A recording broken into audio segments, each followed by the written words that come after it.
Can you see the mountain you stand in, full of horses and chariots of fire? Angelic ministry was one of the most powerful ministries of the New Testament, which made the saints invincible. Angels were not ideologies to them, but real personalities and a usual and expected experience. When Peter knocked at Mary's door after his release from prison, those in the house assumed it must be his angel at the door, not Peter himself. Also, it can be seen that there are no scriptural records to show that Peter expressed any shock or amazement at the appearance of an angel in prison. The angels were authentic beings to them. To have angelic intervention like they did, you must begin operating in the invincible realm. Elisha prayed that the eyes of his servant might be opened, and they were opened. Do the same prayer that you may see the true power of God in your life. Finally, take note that you are born again. It is necessary to remind ourselves that angelic ministrations are saints limited, i.e., restricted only to people who have been saved and sanctified by the blood of the Lamb and have their names written in the book of life.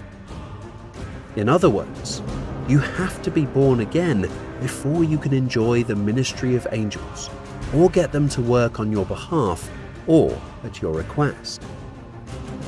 God said, "I am the Lord, I change not." Hence, what he did in the past, he is still doing in the present. He cannot change. The Bible does not exist merely for information, but for our instruction and for guidelines on what to do or not do in similar situations and circumstances.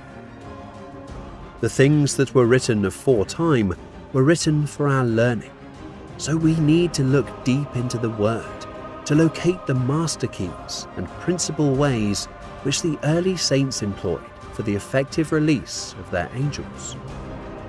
However, before considering what to do, let us first note what not to do.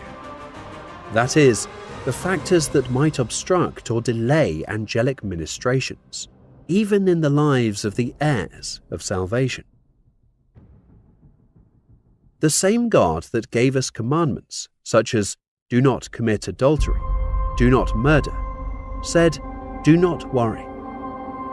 When we worry, we are putting God's authority in question, which is a violation of our relationship with Him.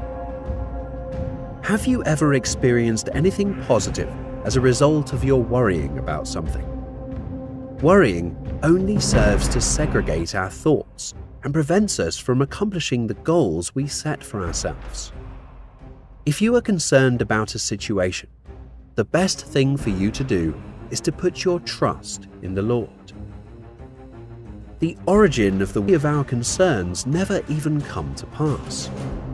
It's proper to let God know about your concerns, for Jesus said He would provide rest for your soul. The miracles Elisha performed are, for the most part, acts of helpfulness and blessing. Others strongly resemble some of the miracles of Christ.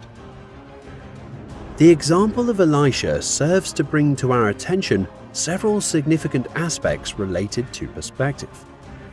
First, Elisha felt unmoved by the physical realm and its opposition. Second, Elisha showed poise and calmly assured his servant he had nothing to fear.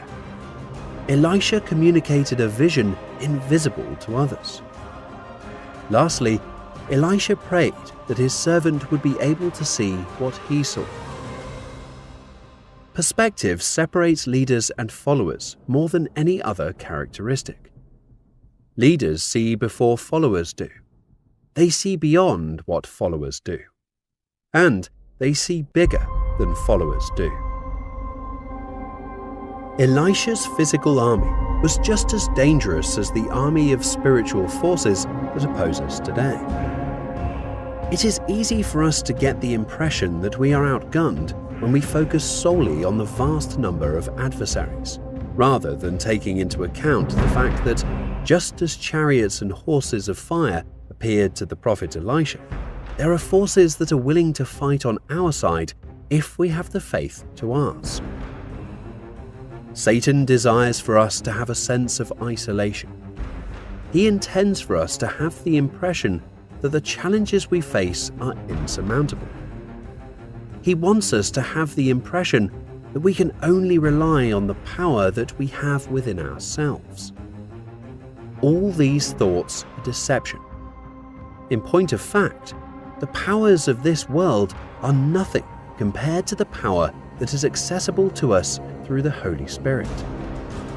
When we are willing to live our lives in a spirit of faith, we can recognize our enemies for what they are, and, with God on our side, put them to death.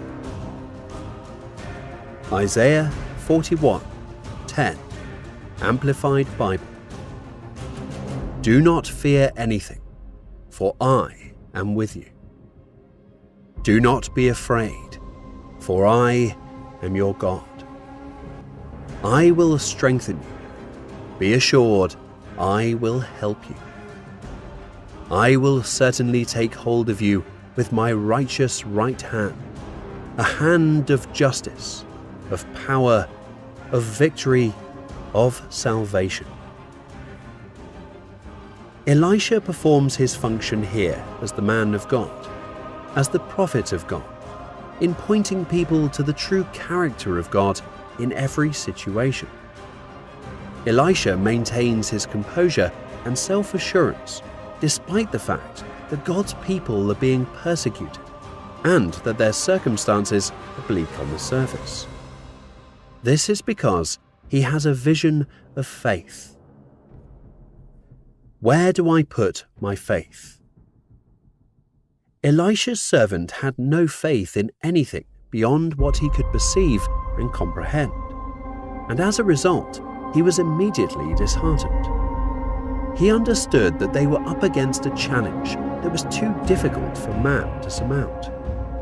He was oblivious to the spiritual battle because he was focused on using his human understanding to find solutions to his human problems. He failed to remember that there was a real God fighting on his side. In what or who do we place our faith? How do we respond when we are confronted by an adversary in the course of our daily activities? Do we act like Elisha, or more like his servant? When we live in this simple faith, all the powers of heaven are on our side.